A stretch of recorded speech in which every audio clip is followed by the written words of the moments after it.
మన VVIT university, absolute discipline, absolute education.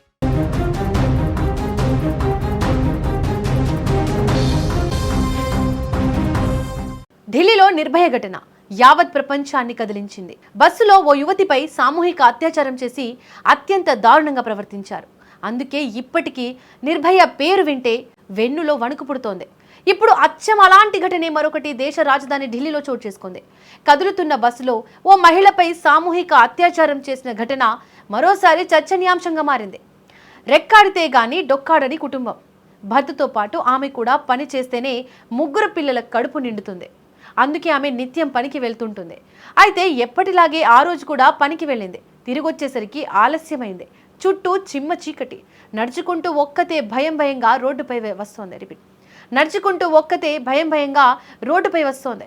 అప్పుడే ఆమెకు రోడ్డుపై ఆగి ఉన్న ఓ బస్సు కనిపించింది. దీంతో వాళ్ళ దగ్గరకు వెళ్ళి టైం ఎంత అవుతుందని అడిగిందా మహిళ. సమయం చెప్పి ఆమెలోని భయాన్ని తొలగించి వీలైతే ఇంటి వరకు వెళ్ళి సాయం చేయాల్సిన వాళ్ళు అత్యంత దారుణంగా ప్రవర్తించారు. సదరు మహిళను బస్సులోకి లాక్కెళ్లి బస్సును పోనిస్తూనే అత్యాచారం చేశారు.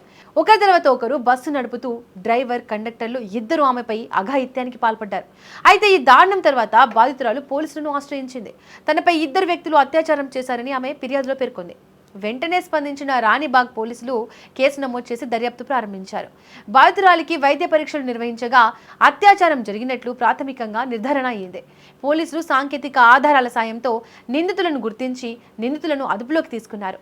నేరానికి ఉపయోగించిన స్లీపర్ బస్సును కూడా పోలీసులు స్వాధీనం చేసుకున్నారు. నిందితులను డ్రైవర్, కండక్టర్లుగా గుర్తించారు. బాధిత మహిళకు వివాహమై 3 పిల్లలు ఉన్నారు. నిత్యం కష్టపడి పనికి వెళ్లి వచ్చే ఒక సామాన్య మహిళపై ఇలాంటి అఘాయిత్యం జరగడం స్థానికంగా కలకలం రేపింది. ముఖ్యంగా రాత్రి వేళల్లో మహిళల భద్రతపై మళ్లీ నీలినీడలు కమ్ముకున్నాయి.